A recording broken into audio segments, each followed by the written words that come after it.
ಆನೆಗೆ ಮದ ಅನ್ನೋದು ಏನಕ್ಕೆ ಬರುತ್ತೆ ಅದ್ರ ಬಗ್ಗೆನೇ ಮಾತಾಡೋಣ. ಸ್ವಲ್ಪ ಇಲ್ಲಿ ಬನ್ನಿ, ಮುಂದೆ ಬನ್ನಿ, ನಮ್ಮ ಆನೆ ತಿಂತಾ ಇದೆ, ಹಂಗೆ ನೋಡ್ಕೊಂಡು ಮಾತಾಡೋಣ.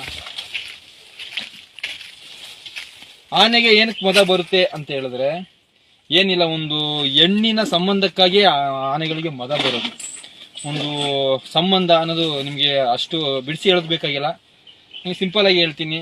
ಒಂದು ಈ ಹೆಣ್ಣಿನ ಒಂದು ಸಂಬಂಧ ಒಂದು ಇದಾಗೋದಕ್ಕೇನೆ ಮದ ಅನ್ನೋದು ಬರೋದು ಆನೆಗಳಿಗೆ.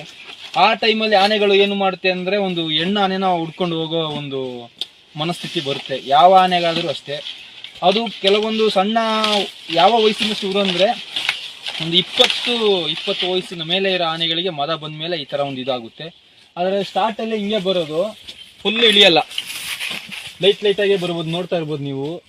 ಸ್ವಲ್ಪನೇ ಬಂದು ಆಮೇಲೆ ಅದು ಫುಲ್ಲಾಗಿ ಬಂದು ಕೂಡೋಗುತ್ತೆ. ಹಿಂಗೆ ಆ ಥರ ಆನೆಗಳು ನಮ್ಮ ಗಂಡನ ಜೊತೆ ಇರೋಕ್ಕೆ ಇಷ್ಟಪಡಲ್ಲ. ಒಂದು ಹೆಣ್ಣಾನೆನ ಹುಡ್ಕೊಂಡು ಹೋಗ್ತಾ ಇರ್ತದೆ ಕಾಡಲ್ಲಿ, ಅದು ಎಷ್ಟೇ ದೂರ ಆದರೂ ಸರಿ, ಅದು ಎಲ್ಲೇ ಇದ್ರೂ ಒಂದು ಹೆಣ್ಣಾನೆನ ಅದು ಹುಡ್ಕೊಂಡು ಹೋಗುತ್ತೆ. ಆ ಟೈಮಲ್ಲಿ ಯಾವುದೇ ಒಂದು ಗಂಡಾನೆ ಬಂದರೂ ಅದ್ರ ಮಧ್ಯೆ ಒಂದು ಜಗಳ ಅನ್ನೋದು ಆಗುತ್ತೆ.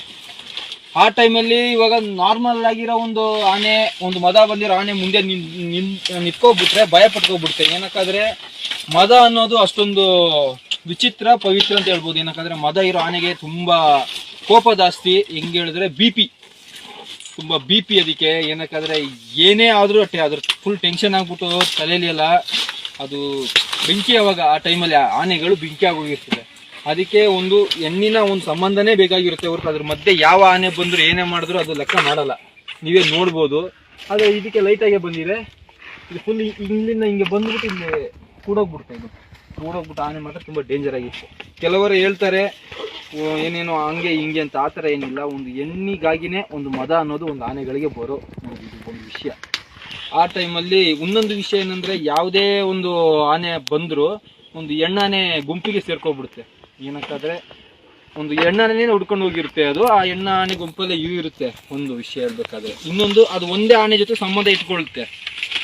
ಇವಾಗ ಅದರಲ್ಲಿ ಇನ್ನೊಂದು ವಿಷಯ ಹೇಳಕ್ಕೆ ಇಷ್ಟಪಡ್ತೀನಿ. ಕೆಲವರು ದೊಡ್ಡವರು ಹೇಳ್ಕೊಟ್ಟಿರೋದು ನಮಗೆ ಏನಂದ್ರೆ, ನಮ್ಗಿಂತ ಮುಂಚೆ ಗೊತ್ತಿರೋರು ಹೇಳಿರೋದು ಏನಂದ್ರೆ, ಒಂದು ಹೆಣ್ಣಾನೆನ ಅದು ನೋಡ್ಬಿಟ್ಟಿದೆ, ಇವಾಗ ಅದ್ರ ಜೊತೆ ಸಂಬಂಧವನ್ನು ಬೆಳೆಸ್ಬೇಕು. ಒಂದು ಗಂಡಾನೆ ಮದ ಬಂದಿರೋದು, ಅದೇ ಒಂದು ಹೆಣ್ಣಾನೆ ಆ ಸಂಬಂಧಗಳನ್ನ ನಾನು ಬೆಳೆಸಲ್ಲ ಅಂತ ನೀವು ಈ ಆನೆ ಜೊತೆ ಹೇಳ್ಬಿಟ್ರೆ, ಈ ಆನೆ ಅದೇ ಸ್ಪಾಟಲ್ಲಿ ಆನೆನ ಸಾಯಿಸ್ಬಿಡುತ್ತೆ ಅಂತೆ. ಅದೇ ಈಗ ಅದೊಂದು ಡೇಂಜರ್ ಆಗಿರೋ ವಿಷಯ. ಮದ ಬಂದಾಗ ಅದು ಹೆಣ್ಣಾನೆ ಅಂತ ಸಂಬಂಧ ನೋಡಲ್ಲ. ಆ ಮದ ಬಂದ ಟೈಮಲ್ಲಿ ಆ ಹೆಣ್ಣಾನೆ ಸಂಬಂಧ ಮಾಡಿಲ್ಲ ಅಂದ್ರೆ ಆ ಹೆಣ್ಣಾನೆ ಸಮೇತ ಸಾಯಿಸ್ಬಿಡುತ್ತೆ ಅಂತೆ. ಅದೊಂದು ನಿಜವಾದ ಒಂದು ವಿಷಯ ಅದು.